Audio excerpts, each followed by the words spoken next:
अस्सलामुअलैकुम दोस्तों, अगर आप लोग अपनी एप्लीकेशनों को अपडेट करना चाहते हो प्ले स्टोर से और आपको नहीं पता कि प्ले स्टोर से एप्लीकेशन किस तरह से अपडेट होता है और या दोस्तों प्ले स्टोर किस तरह से अपडेट होता है, तो इस वीडियो के अंदर मैं आप लोगों को बताने वाला हूँ कि किस तरह से आप लोग अपने प्ले स्टोर को अपडेट कर सकते हो और साथ में दोस्तों आप लोग अपने एप्लीकेशनों को किस तरह से अपडेट कर सकते हो। तो वीडियो में आगे जाने से पहले आपसे छोटा सा रिक्वेस्ट है, वीडियो को एक लाइक कर लीजिए। अगर चैनल को सब्सक्राइब नहीं किया तो चैनल को जरूर सब्सक्राइब कर लीजिए। तो चलो दोस्तों शुरू करते हैं। तो सबसे पहले आप लोग अपने प्ले स्टोर एप्लीकेशन को ओपन कर लीजिए। उसके बाद टॉप टू राइट पर यहाँ पर आपकी अकाउंट की एक लोगो आपको शो हो जाएगी, तो इस लोगो पे आपको टाइप करना है।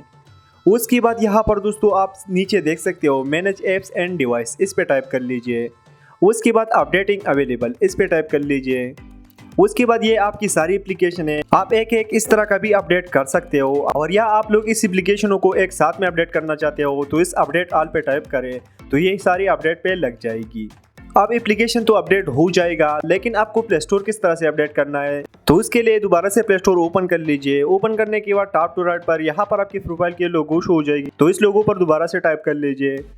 उसके बाद सबसे नीचे सेटिंग, तो इस सेटिंग पर टाइप कर लीजिए। उसके बाद यहाँ पर अबाउट पे टाइप कर लीजिए नीचे। उसके बाद थोड़ा सा नीचे आ जाइए और नीचे आने के बाद यहाँ पर आप देख सकते हैं अपडेट प्ले स्टोर, तो इस पे टाइप कर लीजिए। उसके बाद आपकी स्क्रीन पे कुछ इस तरह का इंटरफेस शो हो जाएगा। अगर आपकी स्क्रीन पे ये ऑप्शन शो हो जाता है Google play store is up to date, तो इसका मतलब है कि आपका जो प्ले स्टोर है वो अपडेटेड है। अगर आपका प्ले स्टोर अपडेटेड नहीं होगा तो जैसा आप इस अपडेट के बटन पे टाइप करोगे तो आपका प्ले स्टोर जो है वो अपडेट पे लग जाएगा। तो गाइस इसी तरह से आप लोग अपने एप्लीकेशनों को और प्ले स्टोर को अपडेट कर सकते हैं। सो गाइस अगर वीडियो अच्छा लगा तो चैनल को लाइक सब्सक्राइब करना मत भूलना। चलो दोस्तों अगले वीडियो में मिलेंगे। खुदा हाफिज।